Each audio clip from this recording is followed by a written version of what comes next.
سيدنا ومولانا محمد وعلى آله وصحبه أجمعين.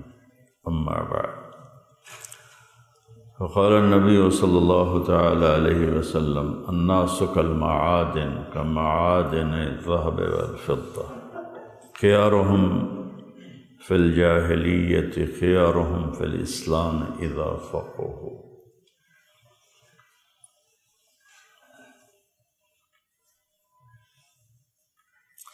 اللہ تعالیٰ نے انسانوں کے اندر مختلف جوہر رکھے ہیں اور مختلف صفات رکھی ہیں. ویسے انسان پیدائشی جاہل ہوتا ہے، جنگل میں چھوڑ دو گونگا ہوگا، چاہے وہ اس کے کان سنتے ہوں، آنکھیں دیکھتی ہوں. اگر وہ کوئی آواز نہیں سنے گا تو گونگا ہوگا. لیکن جانور کو جہاں مرضی چھوڑ دو، کھوتے بادشاہ نو جتھے بھی چھڑ دو، اس نے اپنی بولی نہیں بھولنی. ایک پٹھانوں کا گدھا ہو، ایک پنجابیوں کا گدھا ہو، ایک سندھیوں کا ہو، ایک بلوچوں کا ہو، چاروں آپس میں سلام دعا کر لیں گے، حال احوال بھی لے لیں. لیکن پٹھان پنجابی کے نہیں سمجھے گا، پنجابی پٹھان کے نہیں سمجھے گا، بلوچی سندھی کی نہیں سمجھے گا، سندھی بلوچی کی. دنیا میں 6010 زبانیں بولی جاتی اس وقت. تو انسان سیکھتا ہے، پیدائشی جاہل ہوتا ہے. جانور پڑھے لکھے ہوتے ہیں.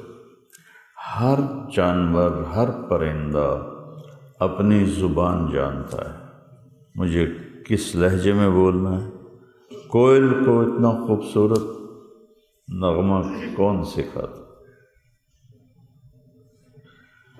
تو انسانوں میں صفات ہوتی ہیں. جو کوشش کرتا ہے، اللہ کی توفیق تائید شامل حال ہوتی ہے تو وہ نمایاں ہو جاتی. تو قائدانہ صلاحیت بھی ایک اللہ کی دی ہوئی نعمت ہے جو ہر ایک کے پاس نہیں ہوتی. جس کو وہ ماحول مل جاتا ہے وہ قائد بن جاتا ہے، نہیں ملتا تو فکم من حسرت تحت التراب، کتنی ہی حسرتیں زمین میں مٹی ہو گئیں مواقع نہ ملنے کی وجہ سے. تو آج میں گفتگو قائد اعظم رحمۃ اللہ علیہ محمد علی جناح، قائد اعظم ہیں ہمارے ملک کے لحاظ سے. ویسے تو قائد اعظم ہمارے نبی ہیں، سب سے بڑے قائد، پورے عالم کے قائد ہمارے نبی ہیں صلی اللہ علیہ وسلم. ہم ان کو قائد اعظم کہتے ہیں پاکستان کے لحاظ سے کہ ایسا قائد ابھی تک تو کوئی نہیں آیا جیسا اللہ نے اس بندے کو بنایا تھا. تو انہوں نے کہا کہ ان پر کچھ بات ہو، اور پھر مجھے بھی خیال آیا کہ جس محسن کی وجہ سے ہم آزادی کا سانس لے رہے ہیں، ہم نہ کبھی اس کو پڑھا ہے، نہ کبھی اس کے بارے میں سنا ہے، نہ کبھی اس کے بارے میں گفتگو ہے، نہ ہی اس کو خاص موضوع بنا کر ہمارے اسکول، ہمارے کالج، ہماری یونیورسٹیز انسان کو مشین بنا رہے ہیں، انسان نہیں بنا رہے ہیں. اس لیے پھر وہ اخلاقی پستی کا شکار. جس بندے کی شب و روز محنت اور جان توڑ محنت، جہاں تک کہ جان چلی گئی، سے اللہ نے ہمیں یہ خطہ دیا. آج پوری دنیا کا باطل پاکستان سے لرزتا ہے، ڈرتا ہے. دنیا میں واحد اسلامی ملک ہے جو ایٹمی طاقت ہے. دنیا میں واحد ملک ہے جس کا نام ہے اسلامی جمہوریہ پاکستان.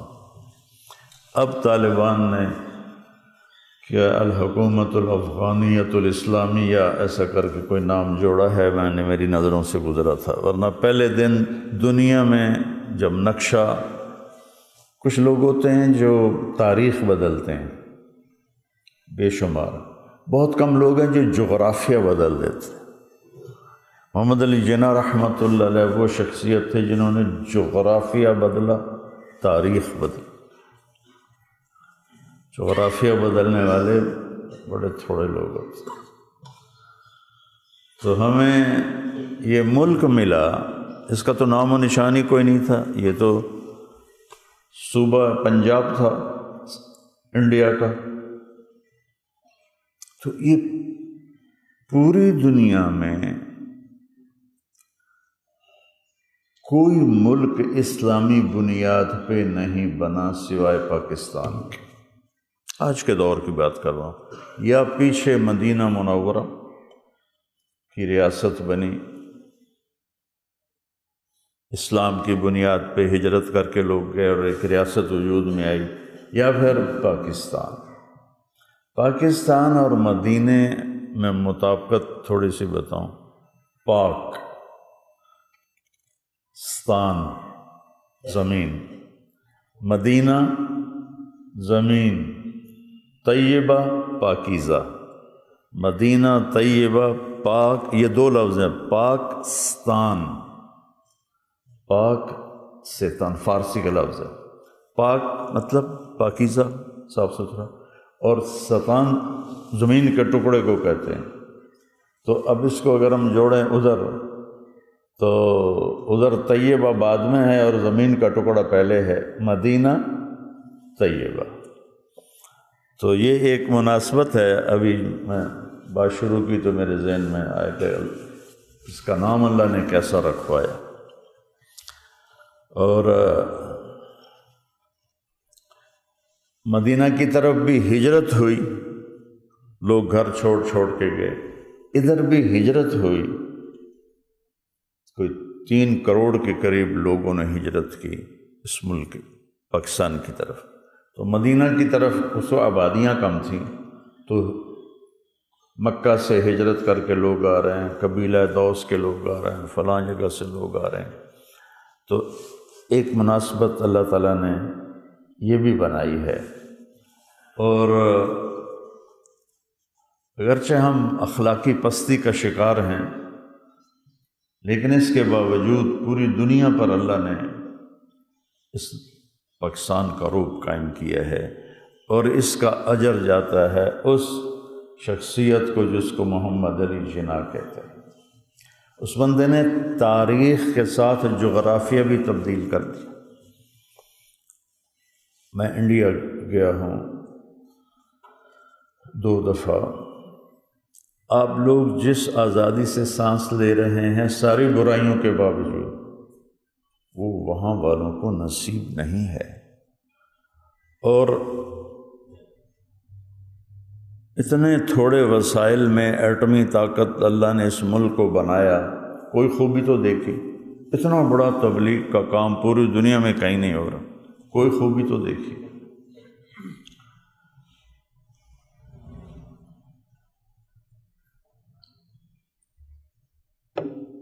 ہندوستان پہ بیرونی حملہ آور آئے قبل مسیح، عیسیٰ علیہ السلام سے پہلے ہی، اور پھر آخر میں انگریز آئے۔ اور حیرت کی بات ہے کہ ایسٹ انڈیا ایک تجارتی کمپنی تھی، حکومت نے نہیں بھیجا، اپنی تجارت کے لیے آئے، اور اتنے قابل تھے، اور ہمارے لوگ اتنے نکمے تھے کہ انہوں نے تجارت کرتے کرتے پورا ملک فتح کر لی۔ اور فوج انگلینڈ سے نہیں منگوائی، فوج مقامی لوگوں کو زیادہ تنخواہ دے کر فوج میں رکھ لیا، اور وہ اپنوں کے گردنیں گلے کاٹتے رہے۔ تو 1857 کی جنگ آزادی کے بعد انگلینڈ کی حکومت قائم ہوئی، اور 90 سال رہی۔ تو 1914 میں پہلی جنگ عظیم ہوئی، 1940 میں دوسری جنگ عظیم ہوئی، جس میں برطانیہ بہت کمزور ہو گیا، اور اس کی گرفت اپنی مقبوضہ جات پر کمزور ہو گئی۔ اس میں ہندوستان بھی آ گیا، اور وہ ہندوستان کو چھوڑنا چاہتے تھے، اور ایک ہی خطہ بنا کے نکلنا چاہتے تھے۔ تو محمد علی جناح رحمۃ اللہ علیہ، جب اللہ تعالیٰ فطرت خود ہی کرتی ہے لالے کی حنا بندی، زبان اردو نہیں گجراتی زبان ہے۔ گجرات کاٹھیا واڑ خالص تجارتی شہر اور سارا تجارتی صوبہ ہے، اور ان کے جو آباء و اجداد تھے وہ راجپوت تھے، وہ گجراتی نہیں تھے، لیکن وہاں رہتے رہتے گجراتی ہو گئے، اور ان کی جیسے ہم اصل راجستھان کے ہیں لیکن ہمیں راجستھانی اب نہیں آتی، تو ایسے ہی محمد علی جناح رحمۃ اللہ علیہ کے جو آباء و اجداد تھے یہ راجپوت فیملی سے تعلق رکھتے تھے۔ ان کے بڑے گئے گجرات، گونڈل ایک ریاست تھی، اس میں ایک گاؤں تھا پنیلی، اس میں ان کی سکونت تھی۔ تو ان کے والد جناح پونجا متوسط درجے کے تاجر تھے، کوئی بڑے مالدار نہیں تھے، متوسط درجے کے تاجر تھے اور کپڑے کا کام کرتے تھے۔ کسی نے یہ لکھا ہے کہ جلاہے کا کام کرتے تھے، یہ بڑی فضول بات ہے، کپڑے کے تاجر تھے۔ تو فیملی ان کی راجپوت تھی۔ اس وقت کراچی اور بمبئی ایک تھا، یعنی بمبئی کے تابع تھا کراچی، صوبہ سندھ بمبئی تک تھا، راجہ طاہر کی حکومت بمبئی تک اور ادھر کشمیر تک تھی۔ سندھ اس وقت اتنا طاقتور تھا، تو سندھ کا جو کراچی تو ایک چھوٹا سا شہر تھا اور بمبئی بہت بڑا شہر تھا۔ پیدائش ان کی کراچی میں ہوئی ہے 25 دسمبر 1877۔ ایک کپڑے کے تاجر کے گھر میں ایک بچہ پیدا ہوتا ہے، اس کے ماتھے پہ کیا لکھا ہوا ہے یہ اللہ نے ہمیں نصیب کیا۔ اس کے باپ کے ذہن میں اتنا ہی تھا کہ یہ میرے کپڑے کے کام کو آگے بڑھائے گا، میرا کاروبار اور آگے چلا جائے گا۔ تو انہوں نے اپنی تعلیم مکمل کی۔ میں یہ ساری حوالے ساتھ لے کر آیا ہوں تاکہ، چونکہ میں بھی پہلی دفعہ شخصیت وال بول رہا ہوں، پہلے میں آپ کو اپنا تعارف بتاؤں کہ میرا قائد اعظم سے کیسے تعارف ہے۔ کہ میں جب ایف ایس سی کر رہا تھا تو میں پڑھاتا تو کچھ تھا نہیں، تو سارے لڑکے پڑھتے تھے اپنی بکس اور میں فلمی رسالہ لے کے پڑھ رہا تھا، اور مجھے فکر ہی کوئی نہیں ہوتی تھی کہ بھائی میرا امتحان سر پر ہے میں کچھ پڑھ لوں۔ تو اب میں شارٹ کٹ سوچوں کہ کیسے ایف ایس سی کلیئر کر کے میڈیکل کالج داخل ہو جاؤں۔ مختلف راستے چلو کوئی کسی امتحان لینے والے کو رشوت دے دیں گے، پیپر چیک کرنے والے کے پاس پہنچ کر اس کے منت ترلا کر کے نمبر بڑھوا لیں گے۔ پڑھنے کا ذوق ہوا ہی نہیں، وہ تو ادھر آ کے اللہ نے نصیب فرمایا۔ تو میں نے خواب دیکھا جب میں گورنمنٹ کالج میں پڑھتا تھا کہ قائد اعظم رحمۃ اللہ علیہ میرے سامنے چیئر پر بیٹھے ہوئے ہیں اور میں چارپائی پر بیٹھا ہوں، تو میں ان کے قریب جا کر کہتا ہوں I want to be a doctor, جی میں ڈاکٹر بننا چاہتا ہوں۔ تو قائد اعظم رحمۃ اللہ علیہ نے فرمایا work hard work hard work hard. آنکھ کھول کے میں کہا اے تو میرے کو ہونا ہی کوئی نہیں۔ جو راستہ قائد اعظم بتا رہے ہیں وہ خود اس راستے سے گزرے، پھر اللہ نے مجھے علم کے راستے میں گزارا تو میں نے وہ ساری مشقتیں برداشت کی۔ تو میں صبح اٹھا تو میں سوچنے لگ گیا، لگتا ہے میں ڈاکٹر بن جاؤں گا۔ وہ ورک ہارڈ تو میرا اللہ نے دین میں لکھا ہوا تھا، ورک ہارڈ تو ہوا، اینٹ کا سرانہ بنا کے سوتا تھا ریمنڈ میں، اور تپتے فرش پہ ایک چٹائی میرا بستر ہوتا تھا اور ایک اینٹ میرا سرانہ ہوتی تھی، اینٹ کے اوپر میں رومال رکھ کے اس کو ذرا نرم کر لیتا تھا اور اس کا کنارہ چبھتا تھا تو ساری رات آنکھ کھلتی رہتی تھی، بند ہوتی تھی کھلتی تھی۔ تو میں نے سوچا شاید میں ڈاکٹر بن جاؤں گا، لیکن اللہ تعالیٰ نے فضل فرمایا مجھے ہدایت کا راستہ دے دیا، وہاں اللہ نے مجھ سے محنت کروائی، کوشش کروائی۔ اور دوسرا میری جو مناسبت قائد اعظم رحمۃ اللہ علیہ سے، یہاں تلمبے اڈے پر اب تو ٹانگے نظر نہیں آتے، چنگچی آ گئے اور سروس عام ہو گئی، تو ٹانگے ہوتے تھے۔ اس میں ایک میواتی تھا اسلامو ٹانگے والا، اس نے ساری زندگی ٹانگے کے بانس پہ گزارتی۔ تو میں نے خواب میں دیکھا کہ ہم اس سڑک پہ آ رہے ہیں جو عبدالحکیم سے آ رہی یہاں، اور میں اور محمد علی جناح رحمۃ اللہ علیہ ٹانگے پر سوار ہیں، اور اسلامو ٹانگے والا یہ ادھر جا رہا ہے اڈے کی طرف۔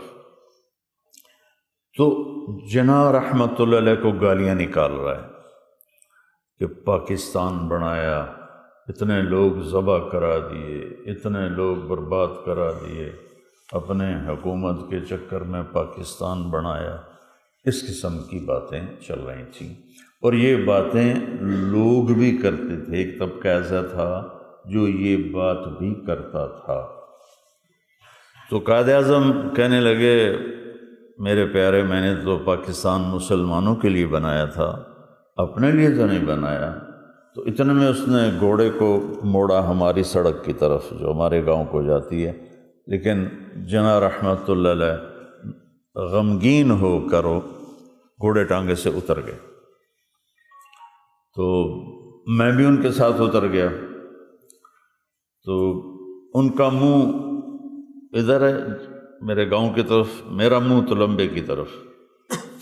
تو میں ان سے پوچھتا ہوں آپ کا قبر میں کیا حال ہے؟ وہ کہتے ہیں لوگ جو مجھے ایصال ثواب کرتے ہیں، چونکہ اب یہ جو بیان ہو رہا ہے یہ بھی انہی کے کھاتے میں جا رہا ہے، یہ جو مدرسہ بنا ہوا ہے انہی کے کھاتے میں جا رہا ہے۔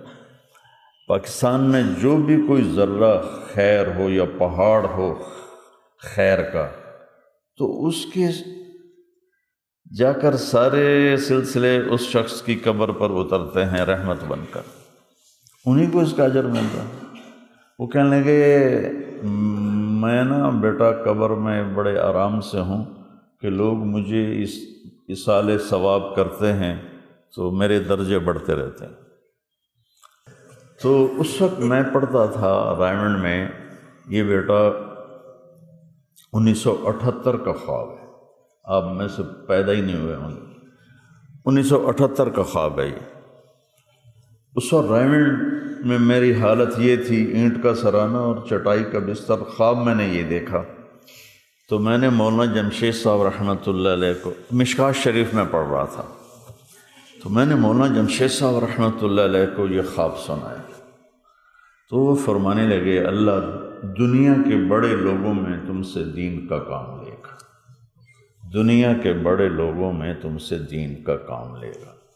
تو مجھے خیال آیا ہمیں تو اب اپنے بابے چاچے نہیں پوچھتے تو دنیا کے بڑے کہاں سے پوچھیں گے۔ میں ایک دفعہ آیا رائمنڈ سے تو اپنے چاچے کو ملنے لگا، پیچھو پیچھو پیچھو تیرے جواں پئی ہیں جواں پئی ہیں، اور ڈیرے میں اتنے لوگ، میں بہت ہی شرمندہ ہوا۔ اتنے میرے کزن آئے تو میں آگے بڑھ کے ملنے لگا تو نہ ملی جواں پئی ہیں جواں پئی ہیں۔ میں ایسی ذلت دیکھ رہا تھا، اور اس میں مولانا جمشید صاحب رحمۃ اللہ علیہ نے فرمایا کہ اللہ دنیا کے بڑے لوگوں میں تم سے کام لے گا۔ تو اللہ تعالیٰ نے اس طرح نظام چلایا کہ کہاں کہاں تک اللہ نے بات پہنچائی، اور دعا کرو بیٹا عمر کا آخری حصہ ہے، اسی میں ہی زندگی لگ جائے۔ تو ایک متوسط گھرانہ تھا قائد اعظم رحمۃ اللہ علیہ، راجپوت خاندان تھا، گجرات میں رہنے کی وجہ سے گجراتی، اللہ کی شان، ہندوؤں کا سب سے بڑا لیڈر بھی گجراتی گاندھی، اور مسلمانوں کا بھی سب سے بڑا لیڈر گجراتی محمد علی جناح رحمۃ اللہ علیہ۔ اچھا، قائد اعظم رحمۃ اللہ علیہ نے بعد میں اللہ نے ان کو بہت رزق دیا، اس زمانے کے ارب پتی بنے تھے، وہ اتنا رزق دیا، تو اعلیٰ لباس پہنتے، سگار اعلیٰ ہوتا، ٹرین میں سفر فرسٹ کلاس میں کرتے، تو لوگوں نے کہا کہ جو گاندھی ہے وہ تو 2 چادروں میں ہوتا ہے اور 3rd کلاس میں سفر کرتا ہے، تو آپ بھی ایسا کریں کہ 3rd کلاس میں سفر کیا کریں۔ جیسے مجھے نہیں کہتے تو ایڈی وڈیاں گڈیاں رکھی ہوئی ہیں، مولوی تو سائیکل تے ہوندے تو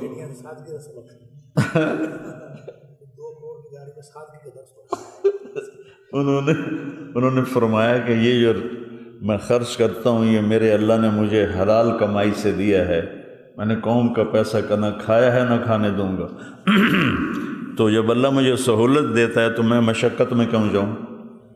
جواب انہوں نے دیا۔ تو وہ ویسے بیچ میں بات آ گئی، گاندھی بھی گجراتی تھا اور قائد اعظم بھی گجراتی تھے، اور انڈیا بننے کے بعد، پاکستان بننے کے بعد، یعنی 14 اگست کو ہمارا اعلان ہوا، 15 اگست کو انڈیا کا اعلان ہوا، تو گاندھی کو 30 جنوری کو گولی مار دی گئی، ہندوؤں نے ہی اسے قتل کیا، اور قائد اعظم رحمۃ اللہ علیہ 1 سال گزار کے 2 مہینے اوپر گزار کے اللہ کے پاس تشریف لے گئے۔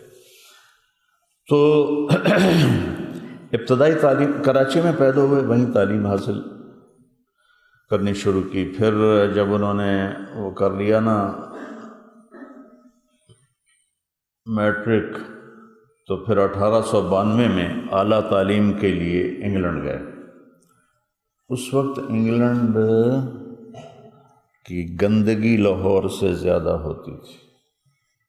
1960 تک انگلینڈ میں گھروں میں بیت الخلاء نہیں تھے اور باتھ روم نہیں تھے، باہر بازار میں وہ لگے ہوتے تھے، جیسے یہاں نہیں کہ کئی اڈوں پر وہ روپے لے کے جانے دیتے ہیں، اس طرح کی اس وقت پسماندگی تھی، حکومت ساری دنیا پر تھی۔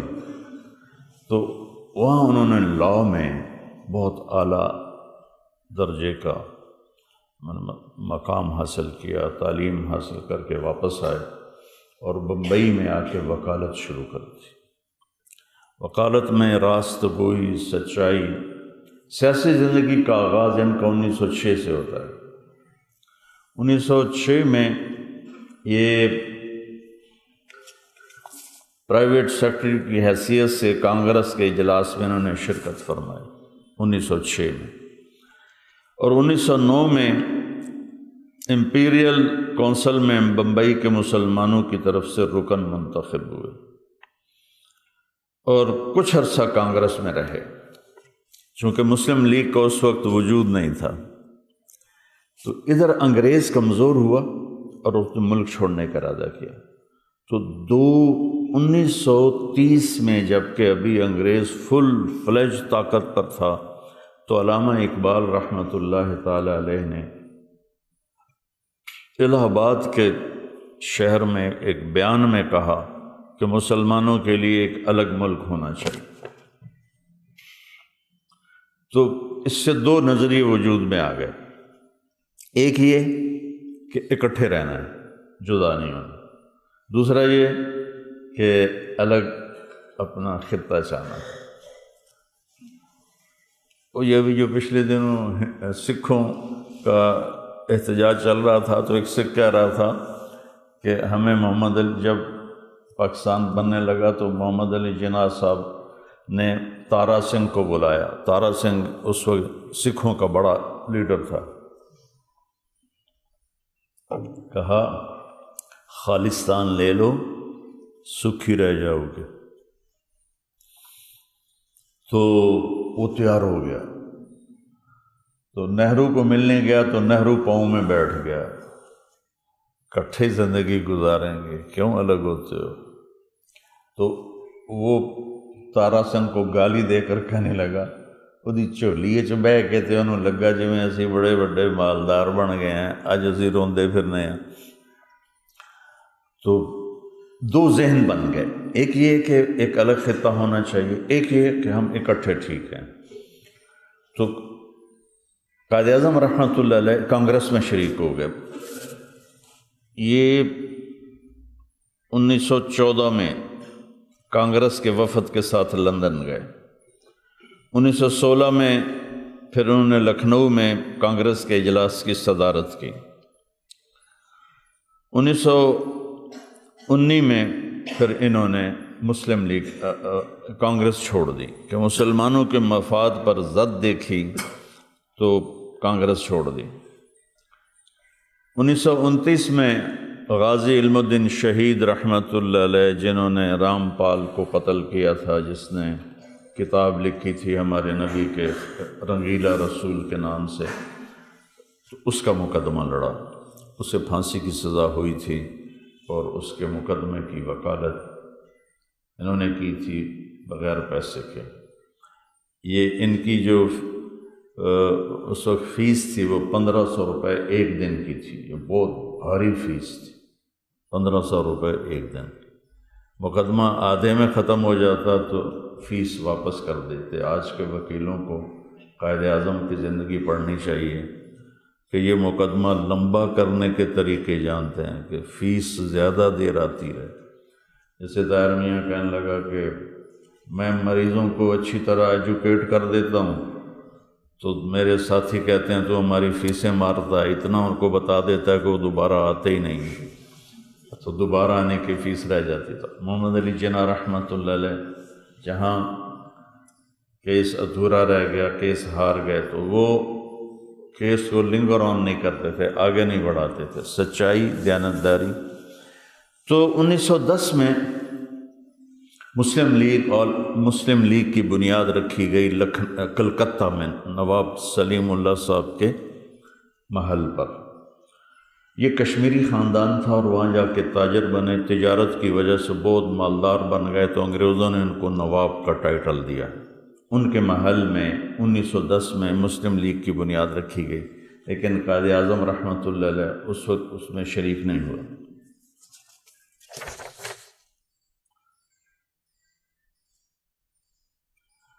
اور 1930 میں آپ دوبارہ انگلینڈ واپس چلے گئے، مایوس ہو کر کے مسلمانوں کے نجات کی کوئی شکل نہیں ہے، تو میں واپس جا کے وہیں ساری زندگی گزار دوں گا۔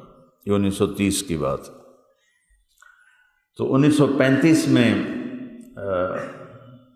علامہ اقبال رحمۃ اللہ علیہ نے ان کو خط لکھا کہ ہندوستان کو تمہاری ضرورت ہے، تم واپس آؤ۔ تو انہوں نے اپنا بوریا بستر سارا وہاں سے گول کیا۔ بہت شاہانہ زندگی تھی، بہت مہنگے وکیل تھے انگلستان میں، اور بمبئی میں بھی 2 رولز رائس تھیں، ایک پٹیل کے پاس تھی اور ایک محمد علی جناح رحمۃ اللہ علیہ کے پاس تھی۔ اس وقت سے لے کر آج تک کی سب سے مہنگی گاڑی، اس وقت سے لے کر آج تک کی سب سے مہنگی گاڑی ان کے پاس تھی۔ تو 1935 میں واپس آیا اور مسلم لیگ کی قیادت کو سنبھالا، 2 سال میں منظم کیا، اور 1937 سے الیکشن میں حصہ لینا شروع کیا، اور 1940 میں قرارداد پاکستان پیش کی، منٹو پارک جس کو مینار پاکستان اب کہتے ہیں یہاں پر۔ اور میں آپ کو ان کے اپنے الفاظ بتاؤں کہ انہوں نے پاکستان کس بنیاد پر بنانے کے لیے خواب دیکھا تھا۔ ہمارے لیے قرآن مجید رہنمائی اور ہدایت کا سب سے بڑا منبع ہے۔ ہمیں صرف ایک حقیقت کا شعور حاصل کرنا ہے کہ قرآن میں دیے گئے اعلیٰ اصولوں کو حاصل کرنے کے لیے ہم اپنی طاقت کو کیسے خرچ کریں اور اس طرف آگے بڑھنے کا ارادہ کریں۔ ہمیں قرآن پاک کی حکیمانہ اور عقلی تعبیر سے رہنمائی لینی چاہیے۔ اگر ہم سچائی کے ساتھ قرآن سے وابستہ ہو جائیں، یکسو ہو جائیں، تو ہمیں اپنے مقاصد حاصل کرنے میں آسانی ہو جائے گی۔ سچائی کو عمل میں تبدیل کرنے کی خاطر ہم خود کو حدود کا پابند رکھیں تاکہ دوسرے کے حق کی خلاف ورزی نہ ہو۔ اس کے ساتھ ہم مسلسل ہمت اور کوشش کے ساتھ آگے بڑھیں، وہ سب کچھ زیادہ سے زیادہ حاصل کریں جو ممکن ہو۔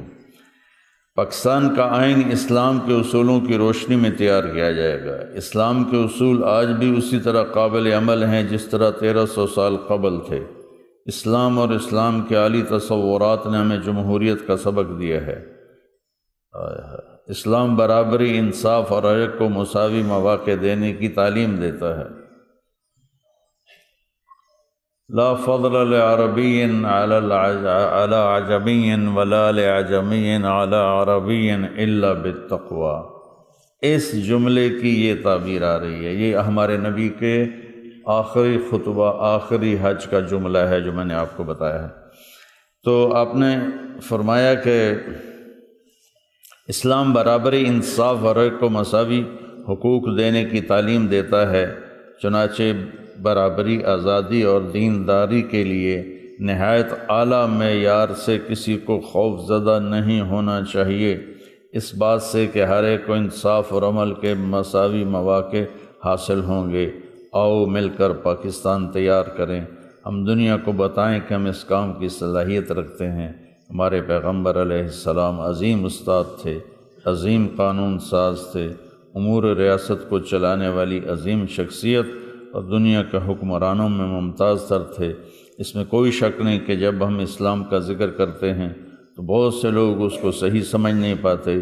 اسلام صرف مذہبی رسوم اور چند روحانی چیزوں، اعمال کا مجموعہ نہیں ہے، یہ ہر مسلمان کے لیے قابل عمل ضابطہ حیات ہے جو سیاست اور معیشت جیسے شعبوں میں بھی اسے اتنی ہی رہنمائی اور ضابطہ فراہم کرتا ہے جتنا دوسروں میں اسلام کے اصول، احترام، آدمیت، دیانتداری، انصاف جیسے اوصاف پر مبنی ہے۔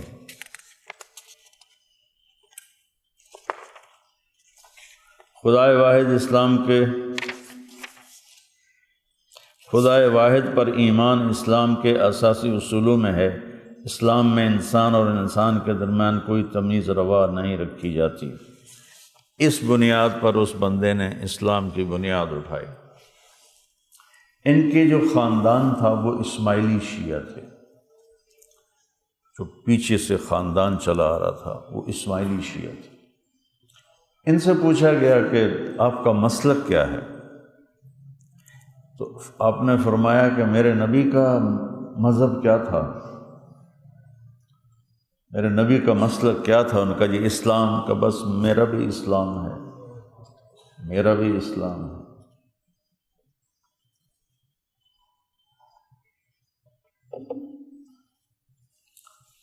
تو اللہ تعالیٰ نے اس شخص کو ہمت دی اور 1935 میں آ کر مسلم لیگ کو سنبھالا،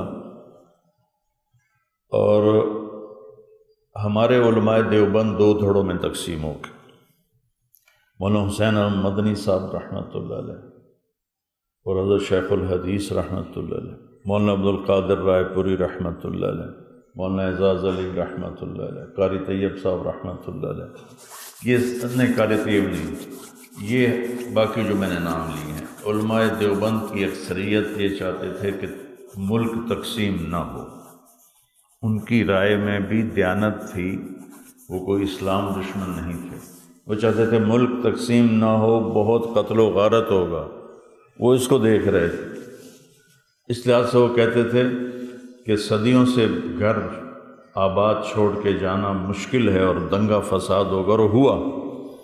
اور مولانا اشرف علی تھانوی رحمۃ اللہ علیہ اور جو ان کے زیر تربیت تھے، قاری طیب صاحب، مولانا شبیر احمد عثمانی صاحب، مولانا ظفر احمد تھانوی صاحب رحمۃ اللہ علیہ، وہ اس بات کے قائل تھے کہ ملک تقسیم ہونا چاہیے۔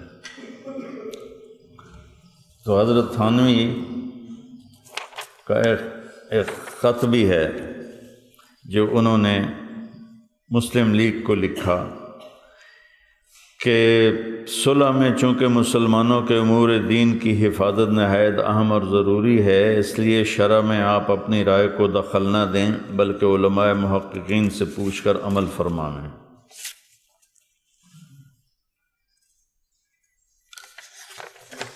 اسلام کے اساسی اصولوں میں ہے، اسلام میں انسان اور انسان کے درمیان کوئی تمیز نہیں رکھی جاتی، برابری، آزادی اور بھائی چارہ اسلام کے بنیادی اصولوں میں ہے۔ تو حضرت تھانوی رحمۃ اللہ علیہ نے اپنے مولانا شبیر احمد عثمانی کو اور مولانا ظفر احمد تھانوی کو پھرایا.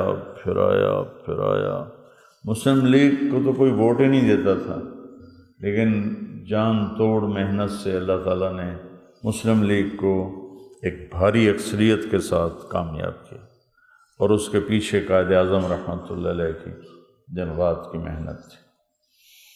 تو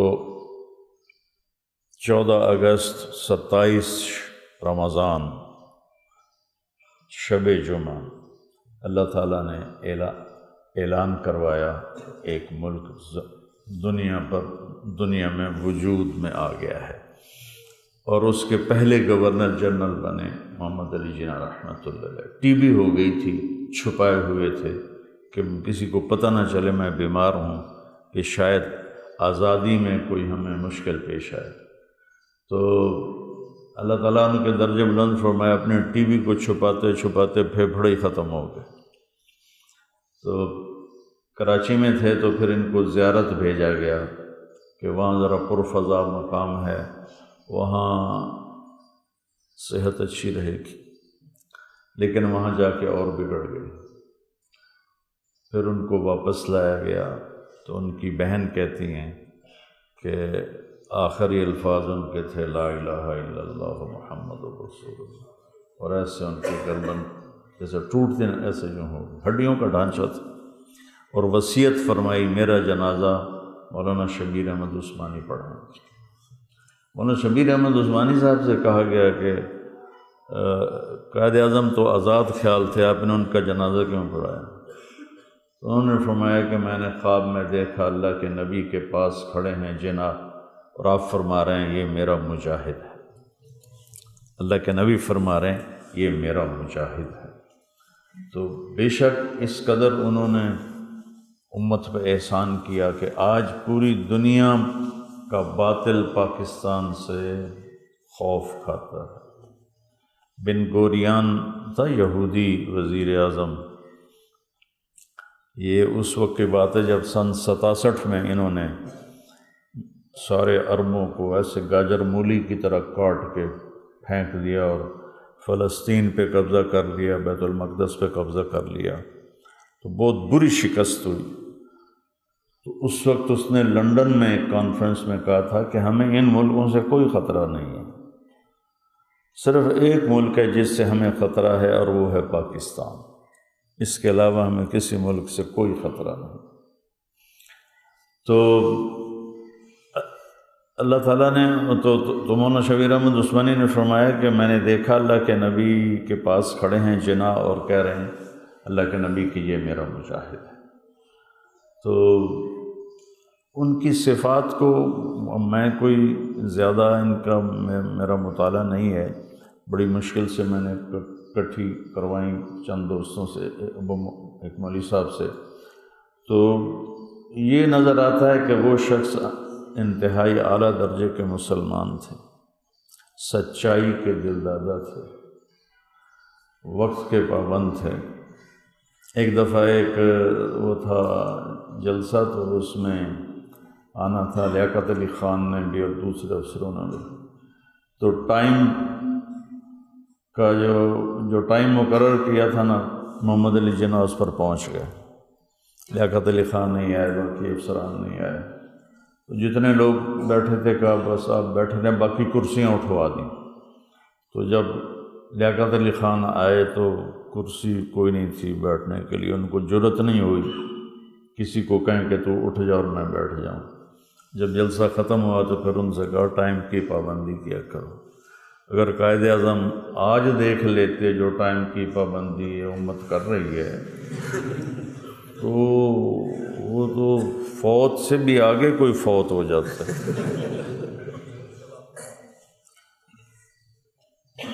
ہم وقت کو سمجھتے نہیں کہ کتنی بڑی طاقت، اور اس کو محفوظ کرنا کتنی بڑی طاقت.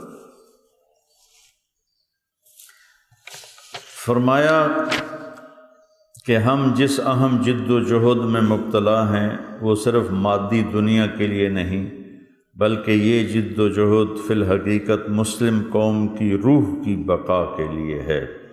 پاکستان کا منشا صرف آزادی نہیں ہے بلکہ اسلامی نظریہ ہے جو ایک بہت بڑے خزانے کی حیثیت سے ہم تک پہنچا ہے۔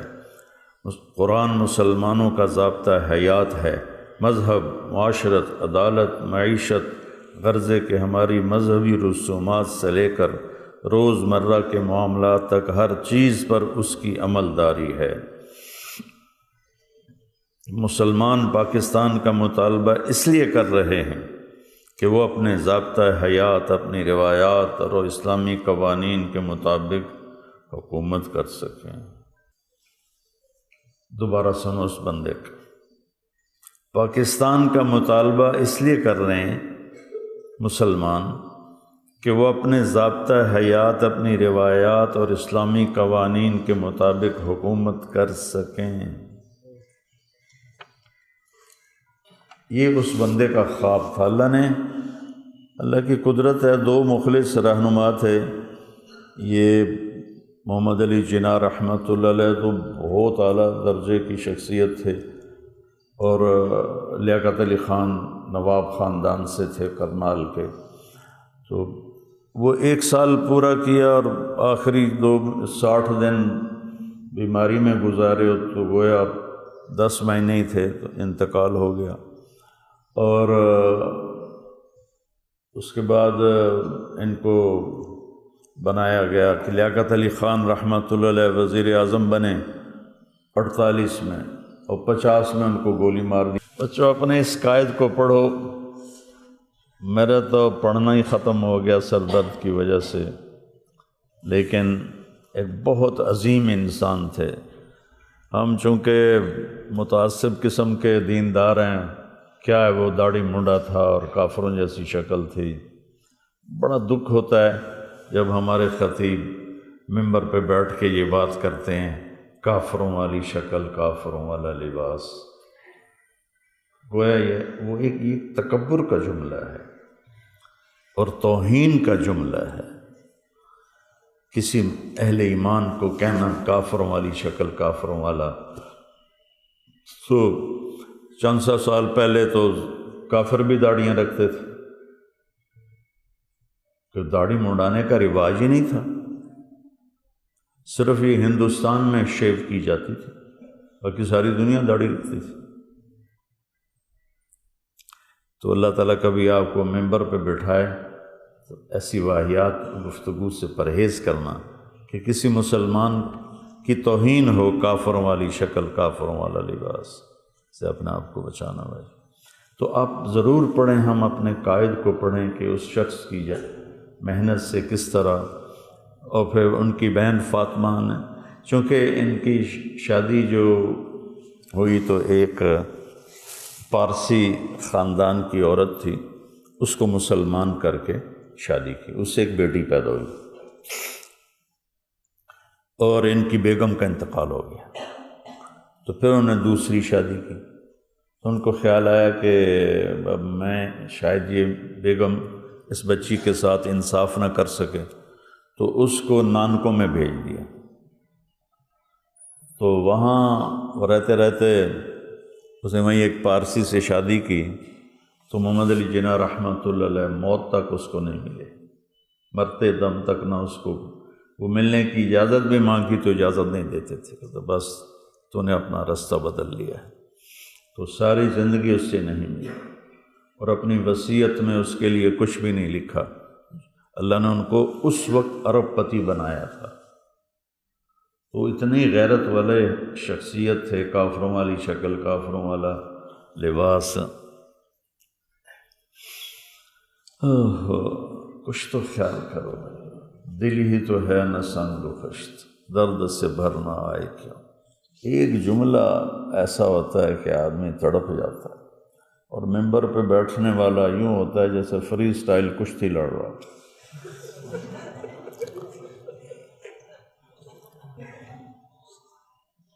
وہ کشتی ہو رہی تھی، وہ ہو رہی تھی باکسنگ، تو ایک بندہ بار بار کہے دندن سے مار، دندن سے مار، دندن سے مار۔ تو ساتھ والا کہنے لگا بھائی صاحب یہ آپ کیا کہہ رہے ہو، دانتوں پہ مار؟ کیوں؟ کہ میں دانتوں کا ڈاکٹر ہوں تو میں پھر میرے پاس آئے گا۔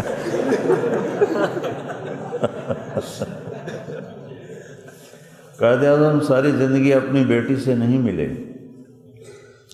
اور اربوں روپے کی جائیداد اس وقت آج کھربوں روپے ہے۔ اس زمانے میں ارب پتی تھے تو آج کے کھرب پتی ہو گئے۔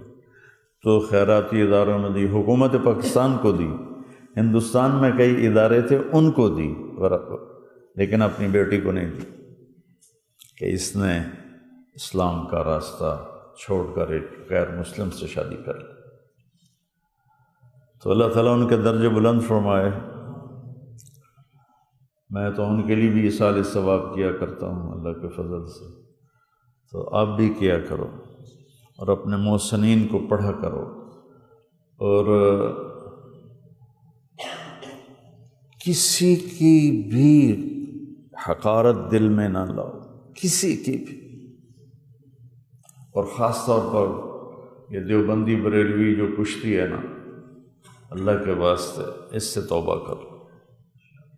ہم مسلمان ہیں، ہم امتی ہیں، ہم حضور کے غلام۔ میں ابھی کانفرنس تھی پنڈی میں، تو وہ پی سی ہوٹل میں تھی، تو میں نے وہیں اپنے کمرے 2 بک کرا لیے۔ تو کھانے کی ٹیبل پر تھا تو ایک نوجوان آیا، السلام علیکم جی، میں اہل تشیع ہوں، میں آپ کو بہت سنتا ہوں۔ میں کہ نہیں بیٹا، آپ بھی امتی ہیں، میں بھی امتی ہوں، یہ تعارف ٹھیک نہیں ہے کہ میں اہل تشیع ہوں، میں بریلوی ہوں، میں دیوبندی ہوں، یہ ظلمت کے بول ہیں۔ هو سماکم الدیوبندی، هو سماکم بریلوی، هو سماکم شیعہ، هو سماکم اہل حدیث، هو سماکم المسلمین۔ ابراہیم علیہ السلام سے بات آ رہی ہے، کیا ہے وہ آیت؟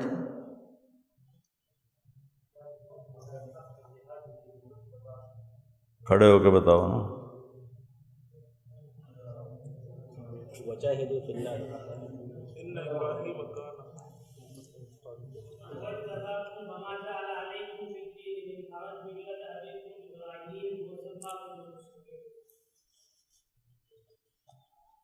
تو ابراہیم علیہ السلام نے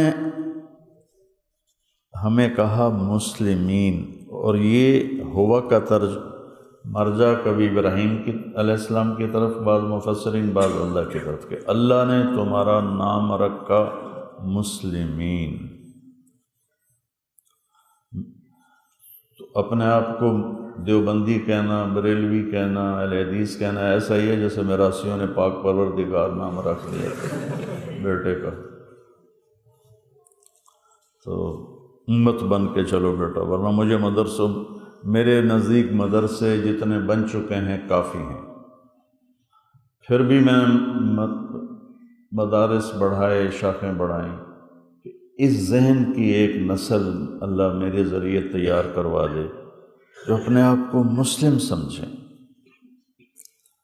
اپنے آپ کو امتی سمجھیں۔